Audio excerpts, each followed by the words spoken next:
Hola, muy buenas noches, bienvenidos a Entrevistas CMI. Hoy originamos desde el pabellón internacional, el pabellón azul de la COP16, que tiene como epicentro a Cali, donde delegados de 196 países discuten las políticas públicas de cómo debe ser preservada la naturaleza. Precisamente en Colombia hay una fuerte discusión entre el presidente de la República, Gustavo Petro, y el alcalde mayor de la capital de la República, de Bogotá, Carlos Fernando Galán, en relación con el racionamiento de agua en la ciudad. Ha dicho el presidente que el sistema que abastece el agua, principalmente el sistema Chingaza, la capital de la República, se agotaría entre febrero y marzo de 2025. Y el alcalde ha dicho que no. Por eso nuestro invitado es una persona que tiene que ver con esa cuenca hidrográfica. El doctor Alfred Ballesteros, director de la Corporación Autónoma Regional de Cundinamarca. Doctor Alfred, buenas noches, bienvenido a Entrevistas CMI. Muy buenas noches, Gerardo, a usted y a todos los televidentes de Entrevistas CMI. ¿Qué de cierto hay en lo que dice el presidente de la República, doctor Alfred, de que el sistema Chingaza se quedará sin agua en febrero o en marzo de 2025? Bueno, desafortunadamente el cambio climático y los escenarios asociados a la variabilidad climática no nos permiten hoy, Gerardo, tener unos pronósticos y unas predicciones hidrometeorológicas tan acertadas. Es lo que nos ha venido pasando desde el mes de enero y que ya lo hemos dicho en estos micrófonos en otras oportunidades. Estamos en una temporada invernal en la región andina. Desafortunadamente ha llovido por debajo del 50% del promedio histórico de años anteriores. Pero ha llovido. Algunos embalses empiezan lentamente a recuperarse. No podríamos hacer nosotros una afirmación de esa categoría sin tener los elementos técnicos, los pronósticos y las predicciones de los siguientes 6 meses. Hoy el IDEAN no los tiene. ¿Qué estamos esperando todos? Que lo que resta de octubre y el mes de noviembre tengamos unas afluencias por encima de los registros históricos y que los embalses empiecen a recuperarse. Esa es la expectativa. Solo hasta que termine la temporada invernal en noviembre o diciembre podremos hacer nuevas modelaciones, nuevos análisis y apresurarse a estas conclusiones. Creo que todavía no tendríamos la información técnica desde la CAR para hacer una aseveración en uno u otro sentido. Es decir, ¿por qué el presidente se aventuraría a hacer ese pronóstico tan específico? Bueno, existen modelaciones que hemos hecho en una mesa de abastecimiento de recurso hídrico que lidera la ministra de Ambiente. El presidente nos convocó hace un par de semanas a su despacho, como también convocó al alcalde mayor de Bogotá a analizar esta situación. Y allí se estableció que había un riesgo que de no llover por encima de los promedios históricos y de no tener precipitaciones hacia la cuenca del Orinoquía, de donde se abastece el embalse de Chuza, podríamos tener dificultades. Sin embargo, el distrito, la empresa de acueducto, presentaron unos planes de contingencia que ellos tienen y ellos manifiestan estar tranquilos. Ellos son los responsables de la prestación del servicio público domiciliario de acueducto. Nosotros, como autoridad ambiental, creemos en la afirmación de ellos. Si ellos dicen que tienen garantizado que no hay problemas de desabastecimiento, así no le ingrese una gota de agua a Chuza, nosotros creemos en que eso es cierto. Entonces, ¿cómo entender que se hable de un día cero para posible incremento del racionamiento que hoy ya es por 2 días dependiendo del sector? Bueno, este llamado al día cero y este volumen del 36% del sistema Chingaza obedece a que en todo caso la tendencia de este año ha sido descendente. Obedece a que este embalse de Chuza normalmente, Gerardo, recordemos que él se recarga de las lluvias de la Orinoquía. Las lluvias de la Orinoquía se dan fundamentalmente en los meses de junio, julio y agosto. Este año no tuvimos precipitaciones allí por encima de lo normal, ni siquiera en el rango histórico normal, sino que estuvieron un 70% por debajo de los años anteriores. Esto ha hecho que el embalse de Chuza no se logre recuperar. Como no esperamos ordinariamente lluvias en Chuza, sino hasta mayo o junio del próximo año, ahí es donde se genera la alerta y donde la administración distrital dice, si llegamos a un 36% en Chingaza, hoy tenemos el sistema más o menos en un 44%, dicen ellos, al llegar a un 36% tendríamos que incrementar las medidas. ¿Qué es preocupante, Gerardo? Que la comunidad, los ciudadanos, estamos un poco equivocados cuando creemos que porque ha llovido en Bogotá un par de aguaceritos fuertes, eso ya llenó los embalses. Quizás, y no es cierto. Quizás no hemos entendido, Gerardo, que los embalses no se llenan con un aguacero, ni con 2, ni siquiera se llenan en una temporada invernal. Hay embalses tan grandes que requieren 3 años de precipitaciones por encima de los promedios históricos para llenarse. Curiosidad. Exactamente. Entonces, llueve, sí, desafortunadamente en Bogotá y en la Sabana, no donde tiene que llover. Y cuando llueve donde tiene que llover, el embalse puede incrementarse 0,1%, porque no se nos puede olvidar que también le estamos sacando agua, estamos extrayendo diario 16 metros cúbicos por segundo de los embalses para el suministro de Bogotá y la Sabana. El tema, doctor Alfred, de por qué esa dependencia del sistema Chingaza para surtir Bogotá. Bueno, Gerardo, lo que pasa es que nosotros no planificamos el ordenamiento de nuestro territorio hace décadas como debimos haberlo planificado. Y la ciudad y los municipios de la Sabana crecieron desconociendo la oferta disponible de recurso hídrico en la cuenca. Creímos equivocadamente que una solución era trasvasar agua de la cuenca de la Orinoquía. Y entonces se construye Chuza hace décadas con esa pretensión de trasvasar agua y de llevar, digamos, el abastecimiento del 70% de este embalse de Chuza, pero nunca consideramos que los escenarios de cambio climático iban a alterar de tal forma el régimen hidrometeorológico que tuviéramos los problemas de abastecimiento que tenemos hoy. Y hay posibilidades, doctor Alfred Ballesteros, director de la Corporación Autónoma Regional de Cundinamarca, de que Bogotá y los municipios aledaños, porque es que el sistema Chingaza surte también a municipios aledaños de Cundinamarca, se queden realmente sin agua a corto plazo. Bueno, los 11 municipios de Cundinamarca están trabajando ya bajo el liderazgo del gobernador Jorge Emilio Rey en unas alternativas, están trabajando ya en perforaciones de aguas subterráneas, están trabajando en otras alternativas de aguas superficiales para no tener esa dependencia de Bogotá. Sé que Bogotá también está trabajando en otras alternativas que podrían garantizar que en el mediano y largo plazo no tengamos ese problema. Porque como lo hemos dicho aquí en CMI, los estudios de la Universidad Nacional nos dicen que para el año 2050 la reducción de la oferta puede ser de hasta el 23%. Y ahí sí la situación sería grave si desde ya no empezamos a ejecutar acciones de corto, mediano y largo plazo. Doctor Alfred, usted hablaba de las alternativas a corto plazo y a largo plazo que se deben tomar. A corto plazo, ¿cuáles son esas alternativas para reusar agua o para tratar agua sucia y volverla potable? ¿Qué hay de eso? Bueno, nosotros hemos venido, Gerardo, desde hace meses hablando de alternativas que están incluso en la sentencia del Río Bogotá, sentencia que lideró la magistrada Nelly Yolanda Villamizar del Tribunal de Cundinamarca.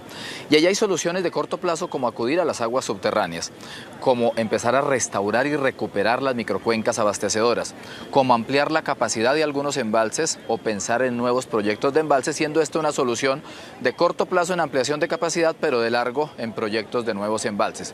Tenemos que empezar a estructurar alternativas para aprovechar las aguas lluvias, recolectar aguas lluvias, potabilizarlas y utilizarlas o para consumo humano o para otras actividades. Ese es aprovechamiento de aguas lluvias. Sí. Y en el mediano y largo plazo, el reuso de las aguas. Hoy Bogotá está tratando en la Petar Salitre cerca de 7 metros cúbicos por segundo. Si esas aguas no las virtiéramos nuevamente al río, sino les hiciéramos un tratamiento para potabilizarlas, aplicaríamos la economía circular, Gerardo, en el recurso hídrico y podríamos incorporarlas nuevamente al sistema y aprovecharlas para actividades industriales o incluso para consumo humano con el adecuado tratamiento. Eso requiere una modificación normativa, como requiere también una modificación, Gerardo, que todas las construcciones que se hagan en Bogotá y en la Sabana de aquí en adelante tengan un manejo diferente y una gestión integral del recurso hídrico, que estemos obligados a captar y almacenar aguas lluvias y a tratarlas y que estemos obligados también a tratar en los nuevos desarrollos de la Sabana las aguas residuales de manera independiente en cada condominio o en cada conjunto. Y para eso es necesario cambiar la normatividad también. Para eso necesitamos que el gobierno nacional cambie la normatividad. Pero aquí la gran apuesta, Gerardo, tiene que ser devolverle a los ecosistemas la capacidad abastecedora. Los ecosistemas se han degradado por el cambio climático, por el calentamiento global, pero también por las intervenciones antrópicas, por las intervenciones de los seres humanos. Ampliación de la frontera agrícola, ganadería intensiva, agricultura intensiva. ¿Cómo revertimos esto? Comprando predios, trabajando con las comunidades que están allí en la restauración ecosistémica, plantando árboles, ejecutando acciones de educación y cultura ambiental. Esto cuesta mucho, Gerardo, pero hoy el gobierno nacional y el gobierno distrital han manifestado que tienen la voluntad de empezar a trabajar en eso. Cosa que aplaudimos desde la Autoridad Ambiental Regional, porque esto no se soluciona con racionamientos, se soluciona con inversiones en los ecosistemas y en los proyectos y en las soluciones alternativas. Y a propósito, doctor Alfred, de inversiones, ¿qué pasa con la planta de tratamiento de aguas residuales de Canoa, la Petar Canoas? Bueno, Gerardo, estamos evaluando unas decisiones del Tribunal de Cundinamarca porque desafortunadamente este es un proyecto que debió haber arrancado hace varios años, que es responsabilidad del acueducto según la sentencia del Consejo de Estado, y hoy hay un debate en la financiación. La Corporación Autónoma Regional debe concurrir con recursos. Debate, permítame, entre distrito, CAR y Nación. Acueducto y CAR, porque la Nación no está aportando recursos, no ha otorgado todavía la contragarantía para el empréstito con el organismo multilateral de crédito, y hoy esperamos que la magistrada Nelly Yolanda nos ayude para que la CAR no quede por 30 años sin recursos para las demás acciones ambientales que hay que ejecutar en el territorio, que la CAR pueda contribuir de manera equitativa en la PETAR, que prácticamente ponga el mismo peso que ponga el acueducto de Bogotá, que es quien tiene la responsabilidad, para que el territorio no se quede en una crisis climática, 30 años privado, Gerardo, de poder hacer inversiones como compra de predios, como otros sistemas de saneamiento y actividades de restauración de microcuencas.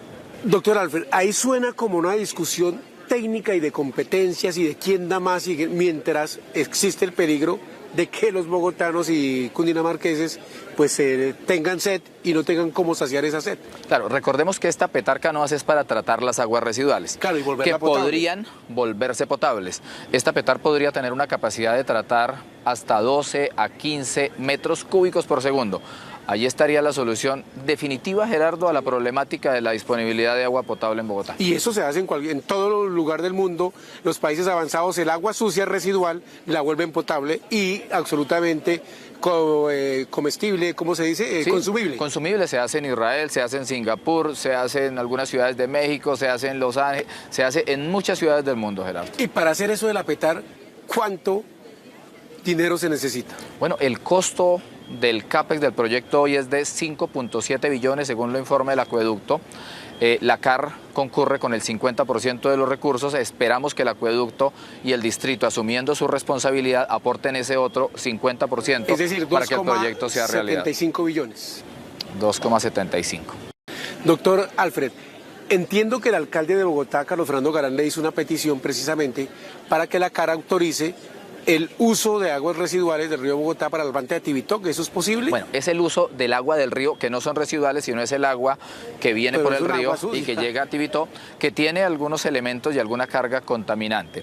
Pero no son, digamos, aguas residuales domésticas en estricto sentido. Exactamente. Ellos tienen hoy una concesión que les permite captar hasta 8 metros cúbicos por segundo. Los están captando. Nos están pidiendo un poco más de 1.5 metros por segundo adicionales en Tibitó para superar la contingencia y liberar un poco de presión al embalse de Chuza y al sistema Chingaza. La solicitud la radicaron hace 2 semanas, Gerardo, estamos evaluándola técnicamente. ¿Cuál es la gran preocupación? Que hay un balance hídrico en la cuenca, es decir, hay unos metros cúbicos de oferta hídrica y hay una demanda. Hoy en la cuenca alta del río Bogotá ese balance hídrico está equilibrado.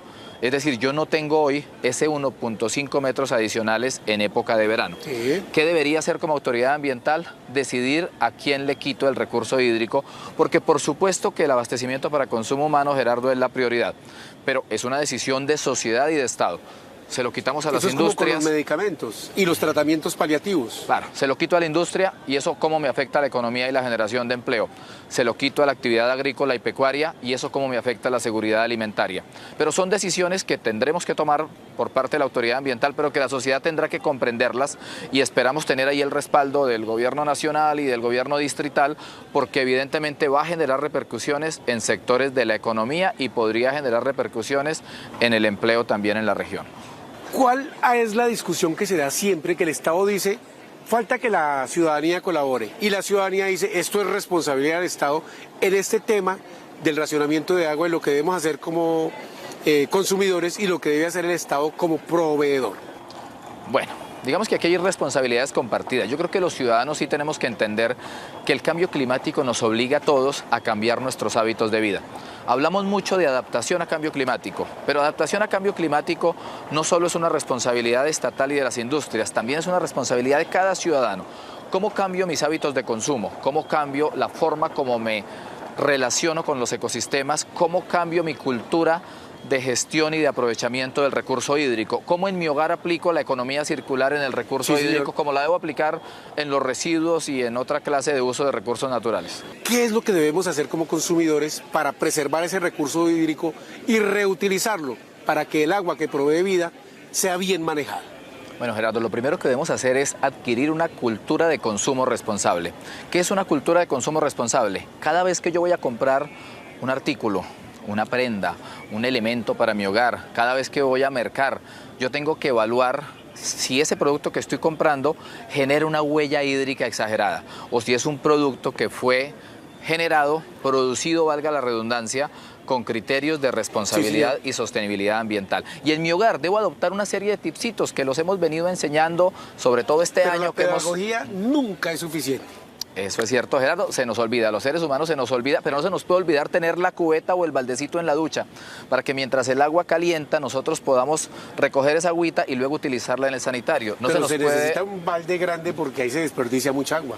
El mío, Gerardo, es como de 10 litros y en cada duchazo se llena como el 50%, cuando nos bañamos con la señora, ahí tenemos suficiente para el sanitario. No se nos puede olvidar cerrar la llavecita mientras nos afeitamos, no se nos puede olvidar utilizar un vasito para lavarnos los dientes, no se nos puede olvidar utilizar unos dispositivos que hoy hay para recoger las aguas grises de la lavadora y aprovecharlos también. Tener en nuestras casas sistemas de captación de aguas lluvias es algo muy importante. Eso se puede hacer también en los condominios, en los apartamentos, hablando con las administraciones.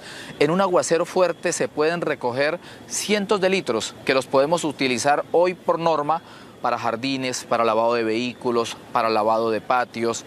En fin, hay muchas prácticas que tenemos hoy que adoptar en nuestros hogares. En las industrias, aplicar la economía circular es fundamental en los procesos productivos. ¿Y esto aplica tanto en zona urbana como en zona rural? Por supuesto que sí, porque en las zonas rurales yo también necesito liberarle presión a las fuentes hídricas, a los ecosistemas, para garantizar que esta agüita pueda llegar a los embalses. Pero si yo en las zonas rurales no tengo almacenamiento de agua lluvias, si allí también desperdicio, si no tengo sistemas de control, evidentemente voy a afectar y a generar una presión adicional sobre las fuentes hídricas. ¿Qué es lo que más produce desperdicio de agua, doctor Alfred? Bueno, los estudios dicen que lo que más produce desperdicio de agua en un hogar es el tema de la ducha y el lavado personal. Hay personas que no han entendido que son 2 minuticos, máximo 3, Gerardo. Y hay personas que gastan litros y litros de agua. El tema de las lavadoras también tiene un consumo altísimo en los hogares. Los jeansitos a veces hay que ponérnoslos no una vez y lavarlos, a veces 2 y a veces 3, Gerardo, si aguantan. O sea, es cambiar el chip y entender que hay escasez de agua, que estamos en escenarios de cambio climático y que cada acción cuenta en esa cultura de consumo responsable porque cada gota cuenta en este fenómeno. Y en este escenario de discusiones sobre el cambio climático y la preservación de los recursos naturales, ¿qué ha aprendido usted, doctor Alfred, de la comunidad internacional que tiene estas mismas discusiones? No solamente es en Colombia o entre el presidente Petro y el alcalde Galán.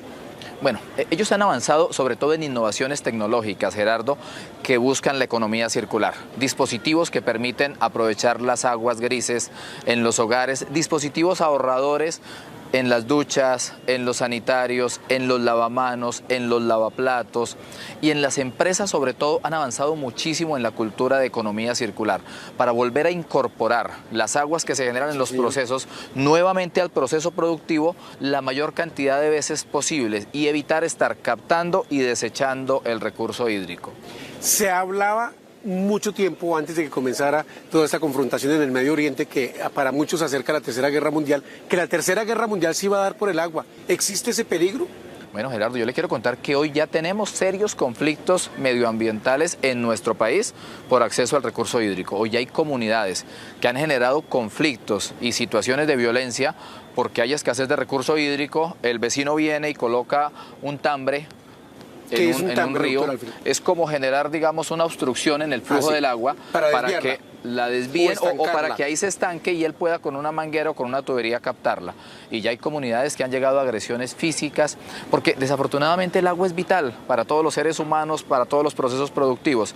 Y cuando se presenta el fenómeno de escasez, pues la gente acude a la violencia para no quedarse sin agua. Por eso es tan importante que todas las comunidades también se involucren y tengan gobernanza de sus recursos naturales y en especial de su recurso hídrico, para que evitemos que esto genere conflictos socioambientales.